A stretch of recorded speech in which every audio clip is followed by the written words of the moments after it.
Welcome to episode 156 of Stageworthy. I'm your host, Phil Rickaby. Stageworthy is a podcast about people in Canadian theatre featuring conversations with actors, directors, playwrights, and more. Before we get to the show, I wanted to tell you that this Wednesday, November the 14th, I will be hosting a talkback after the performance of Gods Like Us at Factory Theatre. And you will have heard me talk to Vince and Zazu about this show just a couple of weeks ago. This is your opportunity to go and see the show and talk to them, ask them your questions, and meet them after the show and say hello to me as well. So make sure that you get your tickets for this Wednesday, November the 14th, the performance of Gods Like Us at Factory Theatre Studio. So you can find those tickets on their website. Also, in the coming weeks, you will hear me talking to the two stars of Eldritch Theater's Space Opera Zero.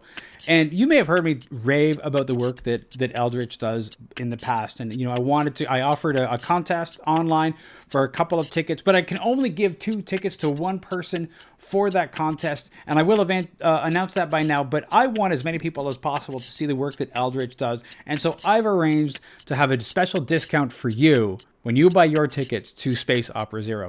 Go to eldritchtheater.ca/tickets and get your tickets now. And when you check out, use the promo code STAGEWORTHY to get your tickets for $20 each. You know what? If you feel like dropping me a line, remember that you can always find Stageworthy on Facebook, Twitter, and Instagram at StageworthyPod, and you can find the website at stageworthypodcast.com. If you want to drop me a line, as always, you can find me on Twitter and Instagram at Phil Rickaby, and my website is philrickaby.com. This week, my guest is Johnny Wideman of Theatre of the Beat. Johnny was the dramaturg for Theatre of the Beat's #Church2, which explores the realities of sexual assault and the difficulties of speaking out in a community where sex is often considered taboo. Theatre of the Beat has been touring this show around Canada and brings this show to Toronto on November the 17th at the Toronto United Mennonite Church, and then returns again after stops in other communities to Toronto's Assembly Theatre November 30th to December 2nd.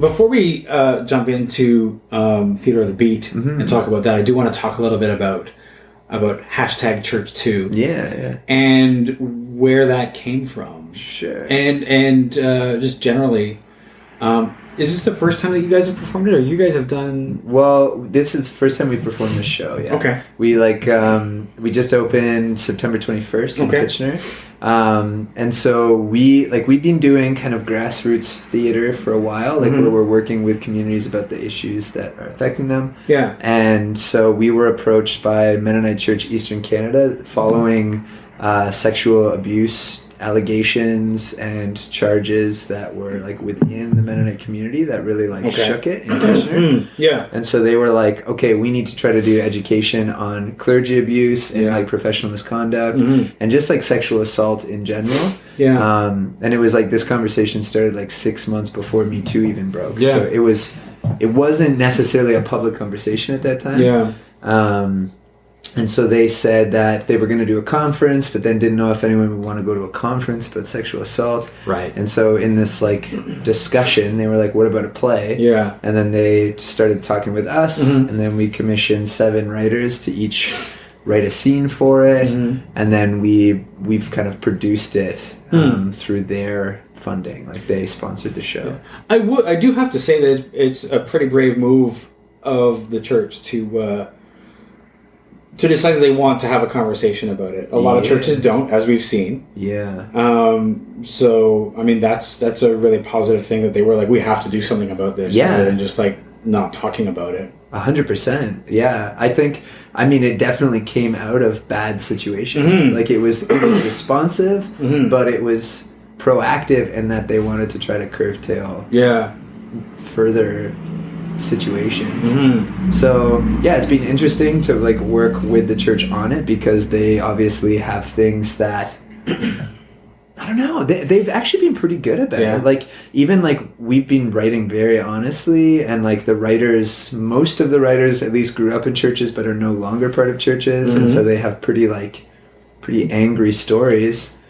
and they were like fine with it. They just wanted the truth to get out, and they wanted to give victims a voice. And so that's really good. I mean, a lot of people who leave churches have a story about why they left the church. Totally. You know, a lot of people leave churches, and most people that I know, they're not like, well, I just didn't feel like it anymore. There's usually something that was like that like sparked the where maybe it's, you know, an unanswered question or something like that, and then for other people it's like serious shit. Oh, for sure. No, absolutely. Yeah. And I think I mean, this topic just brings up serious shit. Oh yeah, and absolutely. So like we've been hosting talkbacks after each show, where we basically just like give the audience a chance to process it collectively with like a panel. So there's like a counselor, there's me, there's the actors. We had Matt when we were like opened it, and just like the discussions that are coming up are being really cool.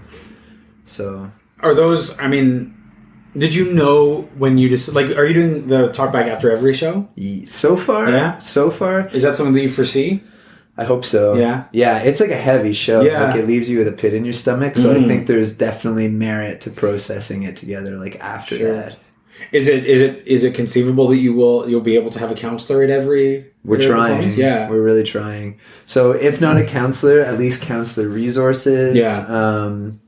But our shows in Manitoba, we've lined up counselors for all of those. In Alberta, we've got counselors. I think we're still searching for counselors in Saskatchewan. But I mean, I'm just a dramaturg.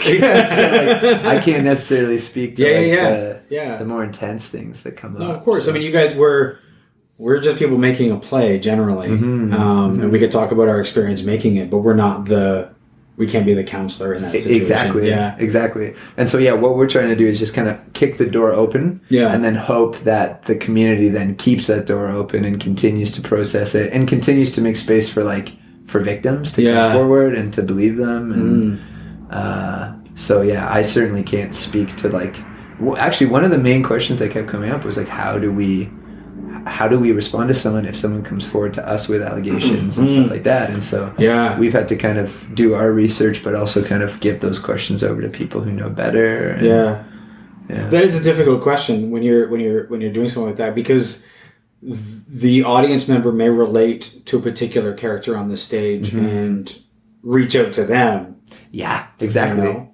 And that's when you're doing something like this, like as people who are not trained in that sort of thing, you have to decide what you're going to do with it, because you can't take that on. No, I know. Yeah, and I think it will be heavy. So one thing that our Theater the Beat is doing is actually paying for we're putting money towards counseling for all of the actors as well, because it's like super heavy show. It's like a really difficult show. Like there's 7 different scenes, so they're bouncing in and out of different characters, but each scene is like really heavy. Yeah. So we also want to support the actors who are putting it on. Yeah. Has it been a really challenging rehearsal process? What's the process of working on a show as heavy as this? Yeah, we really worked to try to make it a safe space for sure. Yeah. So right off the bat we said, if you ever need to leave the room, you don't need to tell us why or anything. You can just say, I need 10 or whatever. If you just leave, we'll give you 10 and then go and check on you. Yeah. Making sure. One thing is that, so there's 4 in the cast, 2 are women, 2 are men, and then there was a male stage manager, male director, and then I am also male. So the room was very male focused, but a lot of these stories are about female victims. Yeah. So also just trying to make sure that the space was shared in terms of the processing, the questions, the comments. How do you when the room is heavily male? How do you what kind of mindset do you need to have to make room for the women in the cast and not actually them? Yeah. I mean, I guess for me, that's all I can speak to is just trying to listen more than talk. Trying to notice when people are wanting to talk but aren't necessarily asserting themselves, and trying to direct conversations or questions to those people. Right. And then I think also just if people are quiet, it's a difficult thing because you don't want to necessarily be what do you think about this, because maybe they're quiet for a reason. Yeah. And so it's super tricky. Yeah. I don't necessarily have textbook answer for that. Yeah. What was opening the show in Kitchener like? I mean, you guys did it in a theater there, right? Yeah. And now for the most of the run, it will be in church sanctuaries. Yeah. We've done one show so far in a church sanctuary. But yeah, I would say it was intense. Like I was super nervous. Like our audience, specifically in churches, they're not typically theater going people. Yeah. So I think is that just to jump in? Is that a Mennonite thing, or is that just like the locality? Is that I don't know. I think it certainly could be a Mennonite thing, at least historically. I think the Mennonite community has a long history with theater. Like early on, theater was actually used by Mennonites in trying to like speak against the Catholic Church. Sure. They would have these like paid rhetorician. It's like a rhetorician. Okay. Who would like stand on the street corner and basically give like monologues to like try to change people's minds. So it was kind of like used radically or politically at first. Right. But then, I don't know, in the 1900s became more of like a sin to go to the theater, to go see a movie or anything like that. Yeah. But I would say, I don't know, maybe it's just churches in general. Maybe. I'm not really sure. I mean, the average person doesn't go to theater. No, it's very true. It's very true. When we're thinking average people, you're right. Yeah. You know? Yeah. So, I mean, sadly. the average person might save up now and then to go and see, like, I don't know, for a while it was like, oh, I saw Phantom of the Opera once. Yes, exactly. You know, back in the day. Mervish probably gets a lot of like... Well, they probably get a lot of the one time. Once every 10 years they go to the theater. Yeah. Yeah. It's harder to get people into indie theater because I think they're afraid of the idea of a small space. Absolutely. It's vulnerable. It's intimate. You don't feel as much like... There's more of that sense of like anything could happen. Yeah. So it's like unnerving. It's like going to a comedy show. Yeah. And when you're in a big, like one of the big like Mervish houses and stuff, it's like the actors can't see me. You're like safe in the crowd. Exactly. If you're in like this tiny little theater like the Red Sandcastle or like any kind of storefront or anything like that, it's like they're right there. Oh, for sure. They can see you. And you can hear the responses. You can feel the like either agitation or discomfort or laughter is like so much more present. Like that reciprocal connection is so much more present. It's always like when in a small space you notice like when you've lost the audience, you notice like suddenly when everybody starts shifting, you're like, oh, okay, you know, it's kind of it can be a little demoralizing, but it's also like they're right there. Yeah, no, 100%. So I saw when we were in the theater in Kitchener, I was at every show. Yeah, and I was like kind of sitting up so I could see everyone, and like during the uncomfortable scenes, there was this like weird. I don't even know what to call it. It seemed like everyone was possessed by this feeling, like where they were trying to sit up out of their chairs, and like almost like they were gonna leave, and then sat back down, and it would spread in pockets where I would see a bunch of people doing it, and then there would be a moment where the tension would break, and everyone would kind of like relax, and there was like a change in the room, like almost like this kind of like exorcism had just taken place. It sounds like it's almost like the fight or flight was like people were just uncomfortable, and when they're uncomfortable, they feel like they have to do something. Exactly. I'm in a theater, I need to sit down sort of takes over. Yeah. Yeah. Oh, 100%. Well, what's the difference between performing it at a theater and performing it at a church sanctuary? I know for the actors, like the theater audience when we performed, like we had 4 shows. Other than the matinee, the audience was much more receptive. So not even receptive, but more reciprocal, like just giving more back. Like, you know, either like those kind of palpable silence were intense, or like laughter, or like you could hear tears. Yeah. Like, but when we did it in the church, it was really hard to read the audience. There was like whispering, like people were talking to each other. So there wasn't the same kind of understanding about like maybe, you know, what an audience should or should not do. Yeah. And I actually like that. But I think the actors were kind of caught off guard by that dynamic. Yeah. But then afterwards, as soon as the show ended, then the talkback was like so intense. Like everyone was so emotionally engaged and so invested in the content. So it was still really, well received. It's interesting because I'm thinking about the muscle memory of a place. And if you go to that church every Sunday, there's a certain behavior that's reinforced by being in that space. Definitely. Which means that you're not likely to be as boisterous as you might be in the theater because this is your church. Yeah. You know? And it's like a holy space, a sacred space. We've staged church too, like around all of the different seats. So there's like, actors are kind of coming in, and when the actors aren't on stage, they're actually in the pews, like they're in with the people, the audience. But this really weird thing is like when the action is happening not at the front, people don't turn around. It's like they've been conditioned to just like sit and stare forward. Like the odd person will kind of like look over their shoulder and they're not really sure what to do, but no one will like readjust in their seat. No one will kind of stand up to look. It's like, it's really, I think it goes back to what you were saying. I was raised Anglican. Okay. And so at a certain point in the Anglican service and probably in the Catholic service too, when you read the gospel, they take the gospel down the aisle and they might like read it in the middle, but everybody sort of sits straight ahead. Nobody looks at the priest while he's reading the gospel. It's like behind you. And I wonder if like, does the Mennonite church do anything similar like that? Or is it just like that you're just there? Everybody's so used to just staring straight ahead. I think that's what it comes to. I think you're right with the muscle memory. Like you're in your seat, you look forward, that's where everything happens. And Mennonites will sometimes do like the peace of Christ where they like stand up and shake each other's hands, but that's kind of like the only time where you're encouraged to get up. And so it's I think it is more of a rigid trained focus towards the front. Which then I think can be really disorienting when you have stuff around you that you're supposed to be paying attention. Oh, sure. Like you don't. Your body is like, no, this is not what we do. Yeah, you know? Yeah. But you said that the talkbacks were really intense at the church shows. Interesting. Yeah. Yeah, like the very first comment. So like a gentleman stood up to share his comment, which also like didn't happen in the theater space.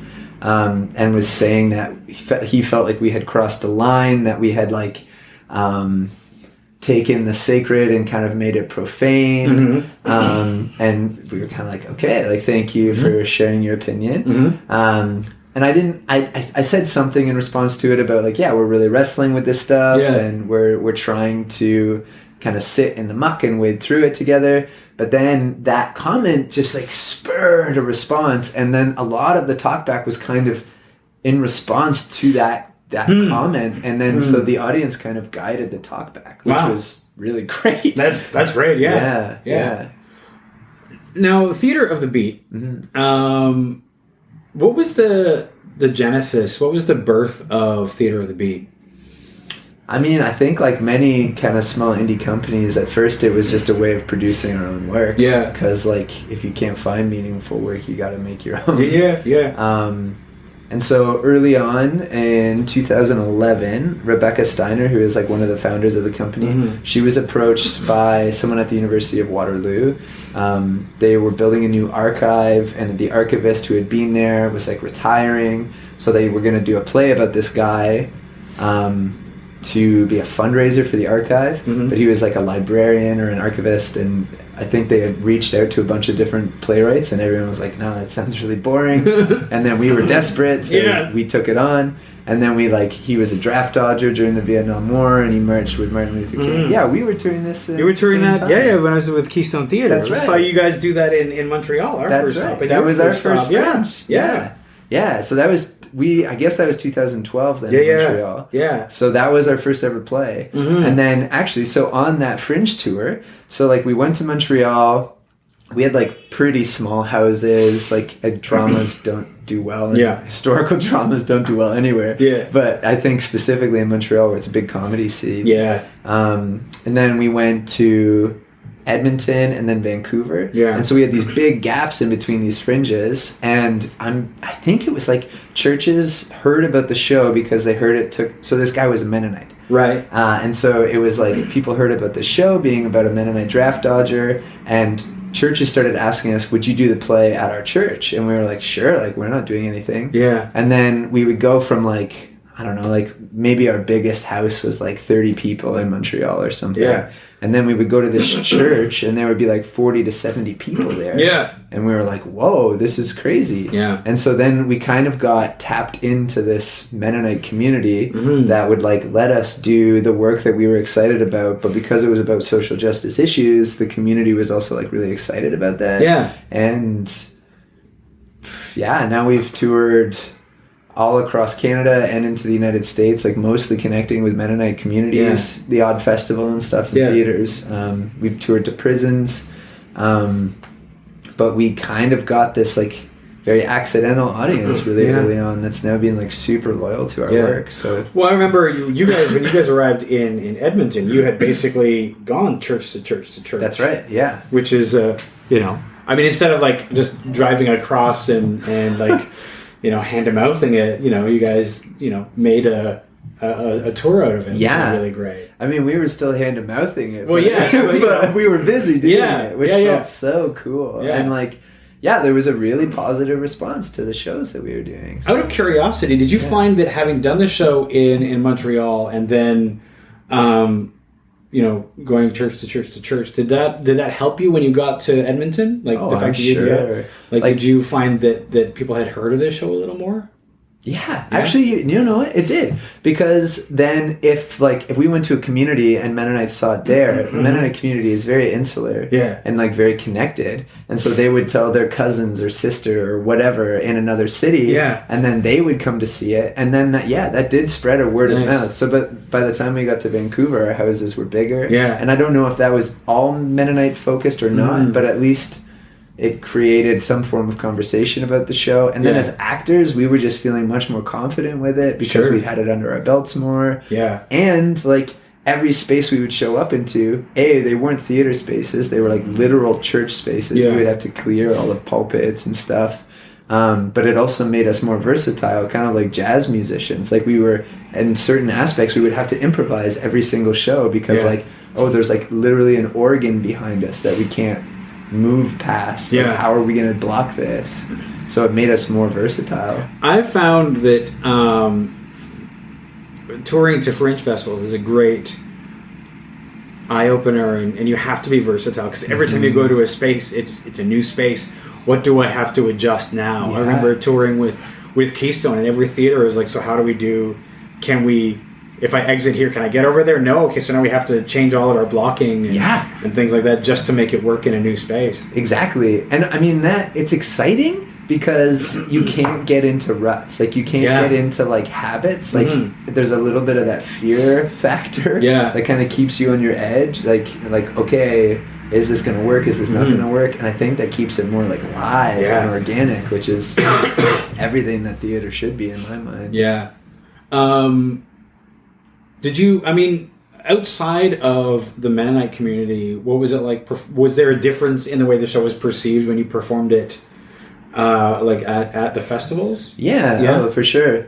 Like, I think within the Mennonite community, there was an appreciation that someone was telling Mennonite stories because the Mennonite community is kind of being like characterized, you know, like with horse and buggies and no electricity and stuff. Yeah. And so to see a group of people actually tackling like pacifism, which is very important to the Mennonite community because it was about a draft dodger, in like a real way. Like, we weren't sure how the Mennonite community was going to respond to it because there was like swearing and there was drug references and there was like the main character was actually an atheist, but they seemed really gracious for it. But then when we were touring it to theater communities, I think there was a similar interest in it being about this Mennonite draft dodger, and so that almost had like not like a kitsch factor, but there was something interesting about it. Yeah. And it also told the story of the Vietnam War from a very different perspective. Yes. Yeah. But yeah, I think both audiences like responded fairly similarly. Like there's like, maybe if there's like Mennonite jokes or something, a theater audience wouldn't get that, but they then pick up on the more artistic choices or more maybe other jokes or whatever. Yeah. So it's really interesting to see. We can actually kind of gauge who makes up an audience by where they're responding at different times. It's kind of like some kind of survey of the audience. No, that makes a lot of sense. Yeah. What is your theater origin story? Like, why did you go into the theater? Yeah, I think it was the only thing I was good at. How did you realize that you were good at it? Yeah, so I went to school. Like I grew up in Stouffville, Ontario, which is like a small town. It was all about hockey and all about rugby. Yeah, you could only ever take one arts course. So when I was in grade 9, I didn't really know about theater. I mean, I did. I had done like school plays and stuff, but I wanted to be a cartoonist, and so I took fine arts, and my grades were like pretty middle to low range, and my art teacher said, like, if you ever want to go to university, you have to bring your grades up. Like, I think you should consider theater. I was like a little bit of a class clown, I guess, and so she kind of saw that performance element, and she talked to the guidance counselor and basically got them to bend the rules to let me take fine arts and theater. And so in grade 11 I got into an applied theater course, which was like basically me and like all of the like rough kids from our school who just didn't want to do other courses.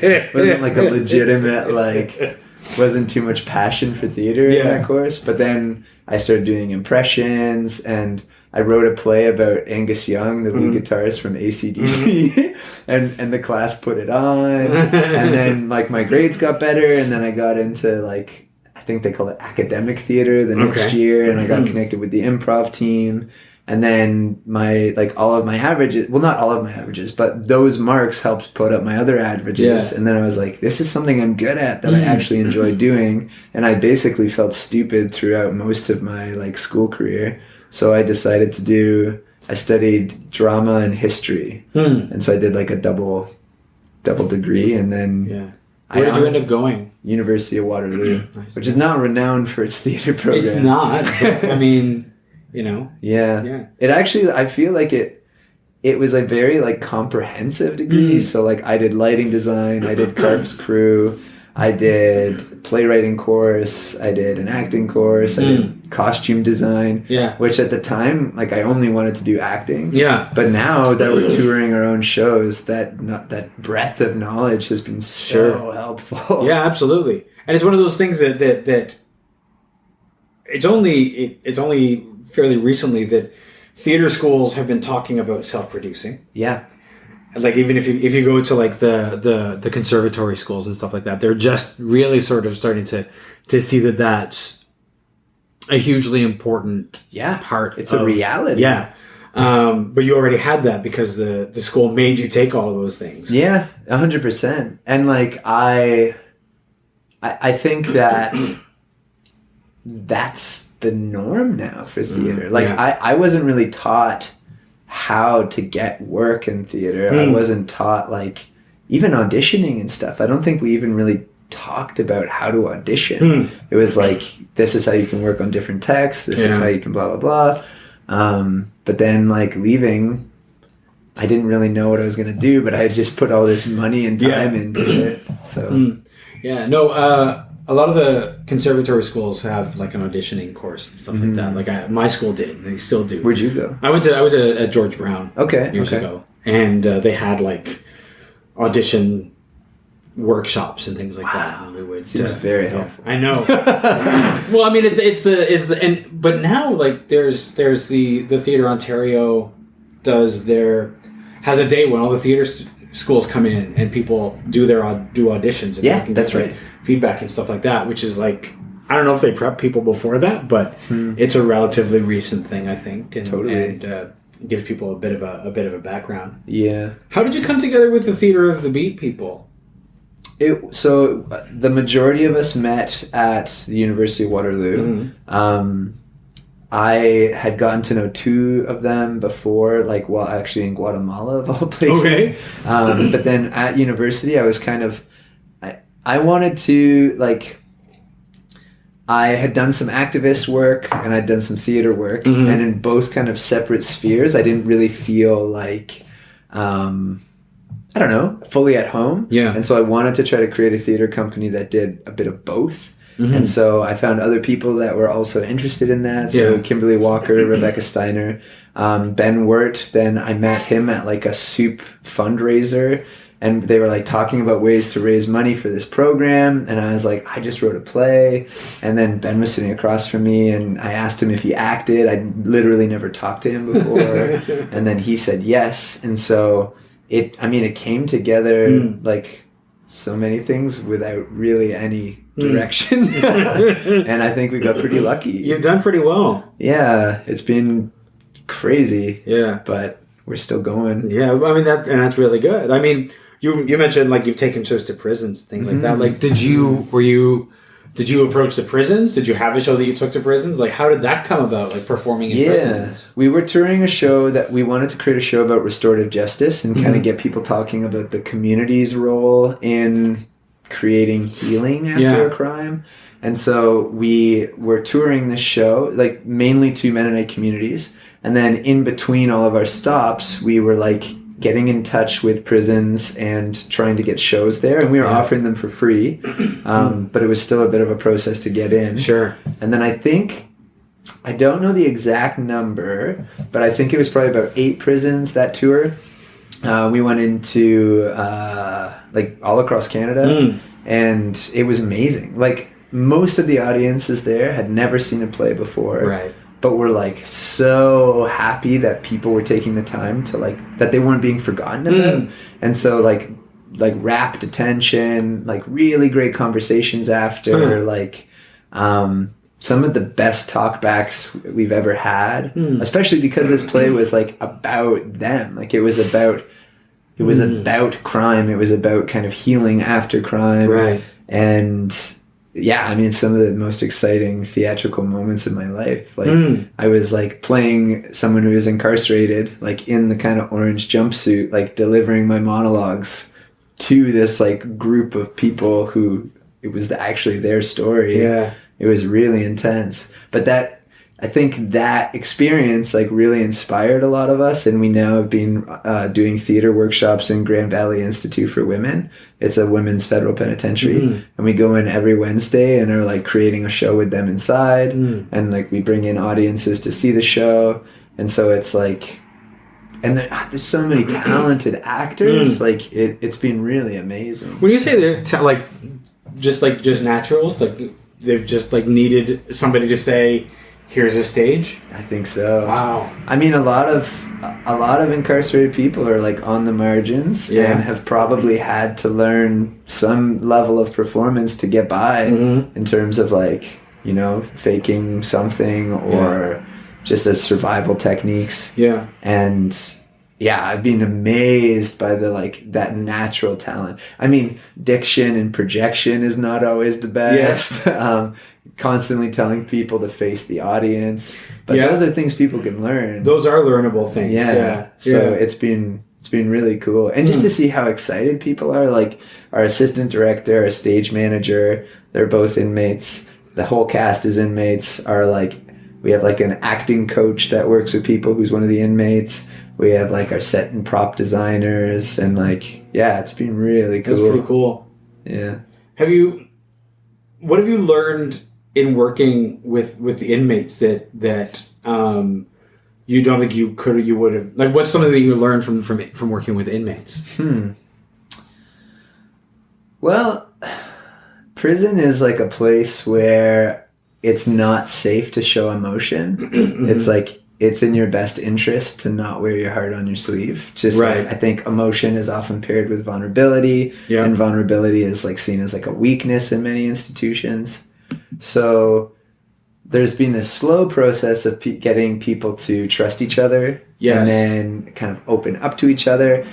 But, like, the biggest thing is just kind of putting yourself out there, because there's also this risk of failure, which is, like, really intimidating, especially when you've been kind of told that you're worthless or not able to do anything. Yeah. And so, like, if I've learned anything, it's just this, like, inspiring idea that, like, when you give people the chance, they'll impress you. Like, there's been so many beautiful performances. Like, I've just felt so proud of a lot of those, like, the women who are participating. But, like, also just, like, people are super complicated. Like, some people tell us what they did, other people don't. But, like, they're just bringing it. They're super passionate, which is, like, really inspiring. That's really awesome. Yeah. That's awesome. I don't know if that was me answering the question. I think it's a great answer. I think it's a great answer. Yeah. So with working on Church 2 Mm-hmm. as the dramaturg. Now, maybe there's people listening who don't know what a dramaturg is. So let's define what that is. Yeah. I think it's different for everybody. It's true. If you ask like 3 people what a dramaturg is, they'll give you 3 different answers. Yeah. But what's your definition of a dramaturg? My definition would be, so I work with playwrights, Mm-hmm. and I kind of worked a little bit as a production dramaturg, but I would say kind of like a theater consultant who tries to understand what the goal of the playwright is, and then when the playwright is so ingrained in it that they lose focus of the piece entirely or partially, that I'm there to kind of like remind them what their initial goals were, to kind of see if they're still on task with that, or if they feel like their goals have changed, and then kind of try to help to like mold it when I can, gently. It's I've certainly never been trained as a dramaturg. I've worked as a playwright and I've worked with other playwrights. So I think it's kind of bled out of that a little bit. But so with Church 2, like we had 7 different playwrights who we had approached, who had kind of, who wanted to write about these topics. And so asking them, what themes do you want to look at in terms of sexual abuse and kind of like patriarchal ideology within Christianity and how that kind of manifests. And so we kind of got the topics that we wanted, and then we saw where the topics overlapped, and then saying, okay, well, we've kind of got this one covered already. Is there anything else you would want to write about? No. Okay, like how can we put a different focus on it? And then trying to kind of make these plays a cohesive unit, because there's 7 playlets that kind of come together to make Church 2.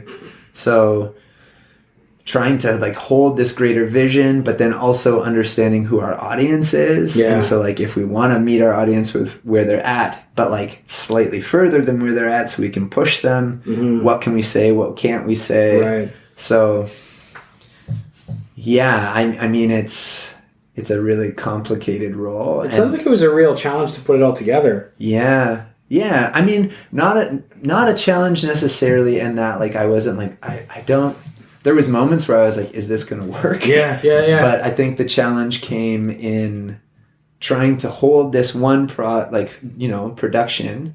Also understanding that for a lot of the playwrights, these stories were really personal. So like even just to give feedback and stuff was sometimes, I didn't know, how delicate it was for someone. But then also the fact that we were working with the Mennonite Church to put this play on was like, I was also kind of checking in with them, like, hey, we're going to do a story about this. How do you feel about that? And then trying to take that feedback and then the director's feedback.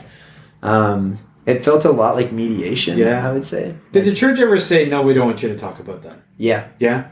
But I would say they were also pretty receptive to like pushback. Okay. And so I would bring their notes to the writers. I would ask them how they felt about the changes or suggestions.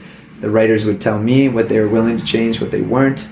I would bring that back to them and say, okay, they're not going to change this. How do you feel about that? And so I was basically just hopping between playwright and producer and sometimes director, like all over the place. So Matt White, the director, he was also working with the scripts, like while they got in the room and we workshopped it. So then he would have more kind of like theatrical feedback for me, where I was more focused on the content feedback earlier on. And so then my role kind of shifted.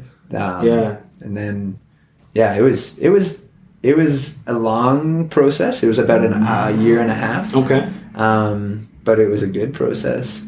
It's tiring. How, in terms of like comparing the creation of this show with some of the creations of other shows, did this one take longer? Was this one a bit more of a challenge to put together? How long have your previous shows taken at Theatre of the Beat to put together? I think typically about a year. The 2 shows ago that we did was about a year and a half. I think so. I, in some ways, underestimated how much work it would be, because we said to the playwrights, we just want you to write a 15-minute scene. And then initially we're actually thinking about only showing 4 of the scenes at any given night and kind of mixing them up. And then we decided to show them all.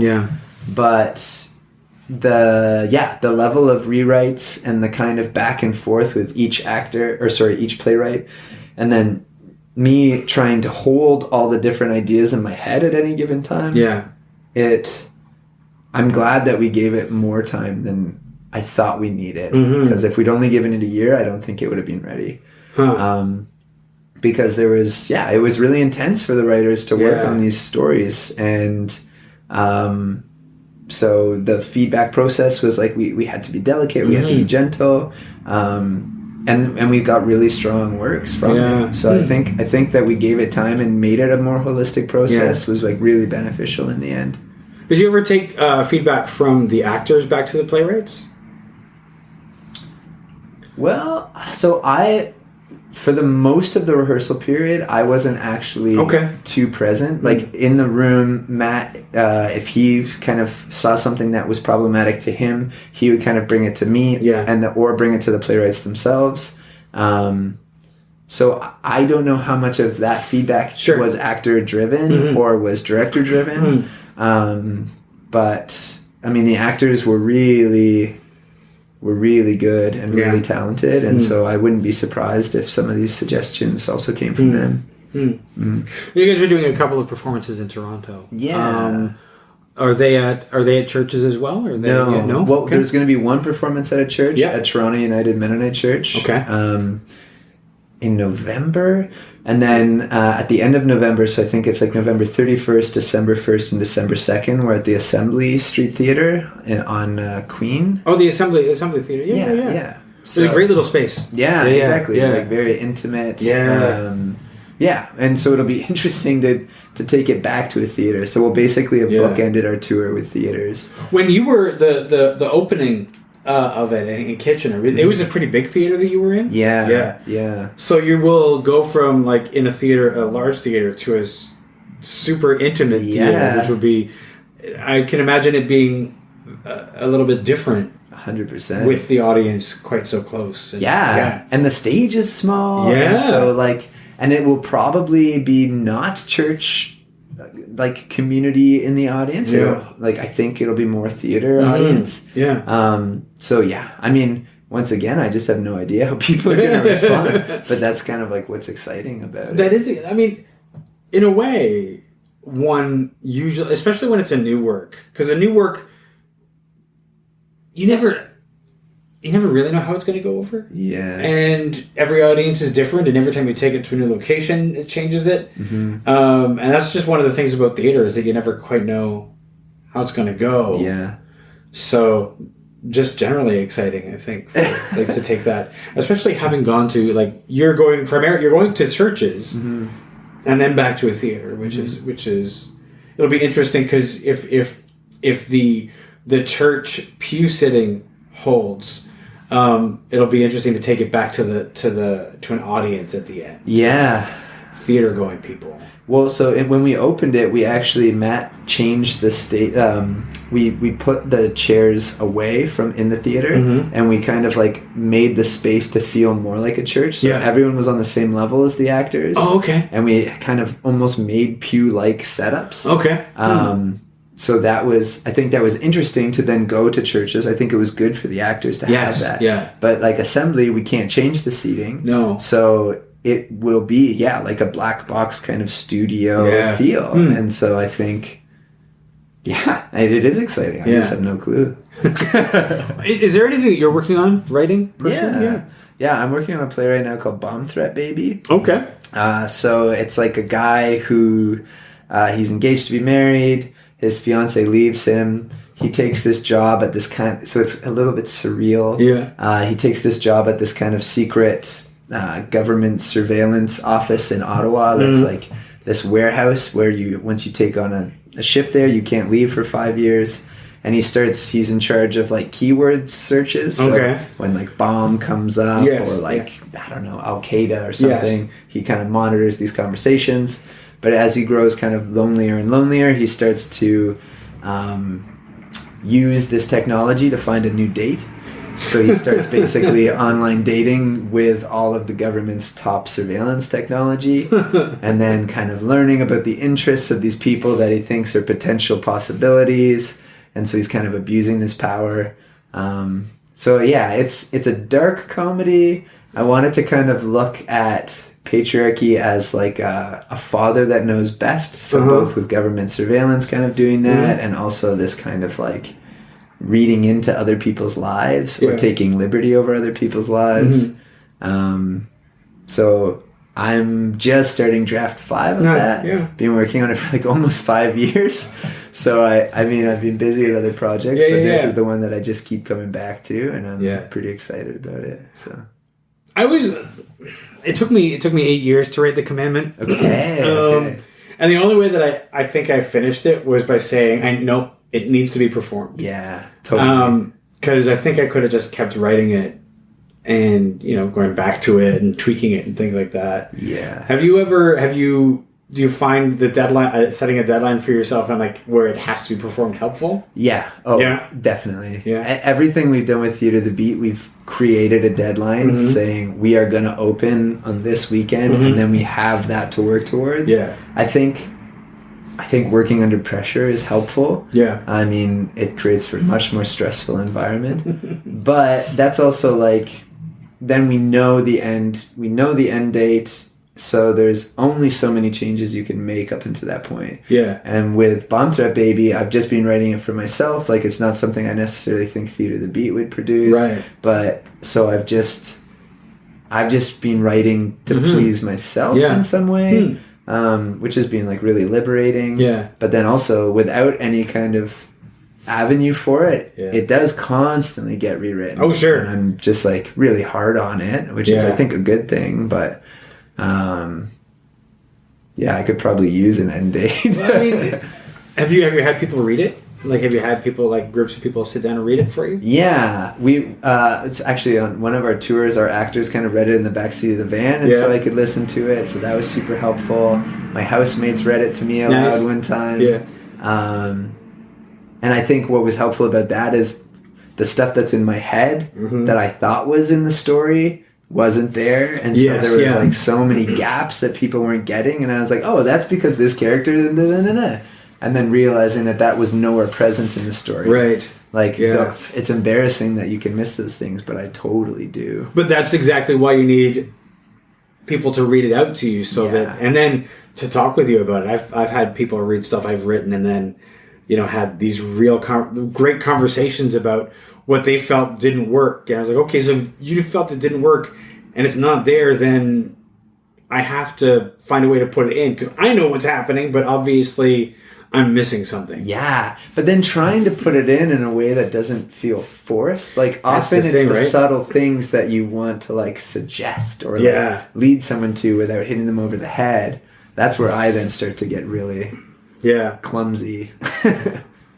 I mean, you could be like, oh, I'll just have him say the thing, and then that works for a little while, and then over time it's just gotta be what it's gonna be. Yeah, I think sometimes it's okay to be clumsy now and then. It's just like, as long as it's not all clumsy. Definitely, and I think in the clumsiness, to even just to give it, like, if this information is missing, and to just give it to a character, and just to have them say it. Yeah. Then that can almost work as a placeholder, because like, once it's on the page, you at least know it exists. Yes. And then the next time you pass it through, you can like diffuse that a little bit more, like, soften the edges of that very over the head statement. And also having, like, when it's there and some other actor reads it, and you have like people talking about all this stuff, somebody might just sort of drop the thing that unlocks it. Yeah. Which is always like this amazing thing when you get a bunch of brilliant actors and somebody just goes, well, why don't you just this? And you're like, What? Of course. Why didn't I see that? Totally. Which is an amazing thing. Yeah. And that's like that moment. It's like, because you're so close to it, like, it's impossible to see those things. Well, that's coming back to the importance of the dramaturg. I've been so close to a thing that I can't see it anymore. And that's when you need that outside eye to go, no, okay, so here's what I'm getting from it. Yeah. And you can have your mind blown that it's like, oh, that's not what I meant, Yeah. Outside eyes are super important. Yeah. there's a lot of writers that don't like dramaturgs. Like, I think they find it like stifling, but I think they're just not working with good dramaturgs. I think that might be it. Because, you know, I think they're afraid that a dramaturg is going to say, no, what you need to do is this. Yes. Yeah. And I kind of think a good dramaturg will just ask you questions. Totally. You know, like... Sometimes leading questions. Yeah, leading questions. But, I mean, it's got to be a leading question to at least get you to draw you to where... you know, what the problem is, you know? And I don't think a good dramaturg is ever going to say, well, no, because the way that you have to go with this is this, you know? But maybe they've worked with bad dramaturgs or they have an idea of what it is. Sure. Are you a question asker? Sure. Yeah? Yeah. I will try my best to. No, but like when you're dramaturging, do you have tricks to get through the playwright's sometimes ego, sometimes reluctance to take... Because, you know, at a certain point, you either think it's bullshit or you think it's brilliant. And there's sometimes nothing in between. Yeah. I think there's... Yeah, definitely. I think the way that I try to ask questions is, like, Socratic method. Yeah. Kind of like to, like... I mean, it's maybe a little... devious, but to kind of make someone think it was their idea, to like lead someone towards something. Yeah. Because I think that's just easier to navigate. Depending on how well I know the writer also, like I'll be more forward or more frank with a writer who I've worked with before because I know what is helpful to them or not. Yeah. I think the biggest thing for me is like checking my own, like, oh, it would be so cool if this ended with, you know, this scene. Oh, yeah. And to try to put that aside to try to keep protecting the writer's vision. But then also knowing when somebody is stuck and needs other ideas or other suggestions. But I think the questions that I would focus on dramaturgically are like... trying to understand where the playwright is coming from in saying what they're saying, in leaving out what they're leaving out, in adding in what they're adding in, because sometimes in just simply asking the question, the playwright realizes that it's not necessary or that something is missing because they just legit didn't think about it. Yeah. Awesome. It's good, yeah. Well, that's about time. Thank you. Great. Thank you so much, Johnny. I was like, just looking at the time. Thanks so much for coming in today. Thanks for having me, Phil. This is great. Thanks.